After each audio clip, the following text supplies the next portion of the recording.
Yeah, so the dudes were some dudes I knew in high school, and they were continuing to rob us. But now all of a sudden it switched over to this other scene, this other house that I don't have any recollection of. It's not a house from my past at all, but it's a Victorian style house. But it was older, but it was bigger and nicer. And the front living room was real expansive and spacious. And they had a bunch of my stuff all uh, all set out near the door, like in a square. And they had it roped off with bungee cords. And I'm like, yo, you can't take that stuff. And one of them was like, you better shut your mouth or we'll spring load you in here. Like, it was a way of locking me in the house, basically. But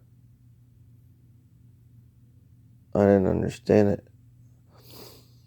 But I remember that they said something to do with a spring. We'll spring load your ass in here or something. So I was kind of having to go along with them. And my son was there. And they pull up and they start hauling stuff out of there.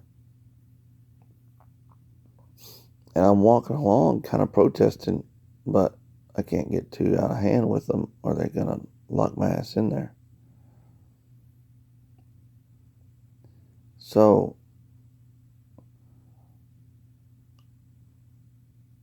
I've got a phone in my pocket, but it's an old Motorola Razr black flip phone. And sometimes they go outside and they doing something, they're loading my stuff up. And I'm trying to dial 911. But the keypad on this phone is all messed up. Every time I try to find the 9, then the 1's not where it's supposed to be. And I'm unsuccessful. And then here they come back. I got to put it back in my pocket right quick. And this happens like several times. I pull out that phone. I'm like trying to dial it on the sly so that robbers don't see me. And then like numbers are disappearing off of the face of the buttons, or the layout's not like a normal phone ought to be. And I can't successfully dial 911. And Trey's there, he's doing the same thing. He's walking around the house with us, trying to avoid this robbery, but at the same time we're not fighting because they said they'd lock us up. So I tell him, call 911. He's like, what? I'm like, oh Lord. I said, call 911. So he pulls out his phone. It's a smartphone. He can't get it to dial 911. So they're still robbing all our stuff. They get us most of our stuff all packed out there. And in the living room of this house, we've got this big, beautiful Christmas tree. It's all decorated and the lights are on for Christmas. And it's like dark all except for the Christmas lighting inside the house. We got like the Christmas trees lit up, and it seems like maybe we got a few other Christmas lights around, and that's the only lights. Well, it's like they got all our stuff. They're waiting for somebody to come and pick it up, right? So then we start fighting in there a little bit. We took the dog and we beat them dudes with the dog. We sit in there and I'm like, okay, it's over. And we go inside and the Christmas tree is on fire. The top of the Christmas tree is on fire and it's burning a hole in the top of the ceiling. And it's getting bad. The whole place is about to go down. So I grab the tree and I grab it by its base, and I'm just gonna drag the whole tree outside and throw it out in the yard and try to stop this. I yank it out from its place, and there's already a hole burnt in the ceiling. But it's like Josh described, it's like a Wile E. Coyote sized hole when Wile E. Coyote runs through the brick wall. So it's exactly the size of the top of that Christmas tree. And I dragged that tree out of there. Throw it out in the front yard, and it's all like dragging the lights and everything, and like, it's creating a mess on the way out of there, and kind of tearing up the house and stuff.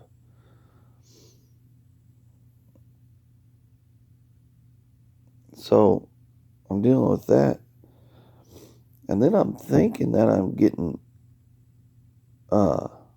like it's over.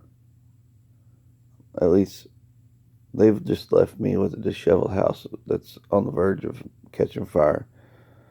But they're done robbing me. They're going to go about their business, and I'm going to finally get the fire department out, file a police report, and tell them all about this stuff.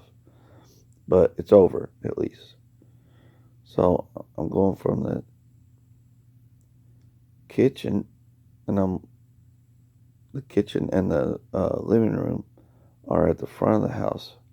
When you walk in, the living room's on your left, the kitchen's on your right. And then there's a doorway straight ahead off the living room that goes into a hallway. So I'm coming from that hallway back into the living room, and the guys are back. And this time they're getting violent. They had like a glass, and they broke the top of the glass to where it was jagged. And one of them was trying to hold me down. The other one of them was trying to cut me with that glass. And then I look up, and there's another one. There's about 4 of them at this point. And I look out in the yard, and there's more of them that are coming in. And it's just me and Trey. Trey can't do anything to fight against these guys. And they're trying to hold me down and like slash me and cut me with this glass. And there's about 3 or 4 of them trying to get at me. And I'm fighting. But there's more reinforcements on the way for them than what I'm going to be able to fight off. And then, boom, I wake up.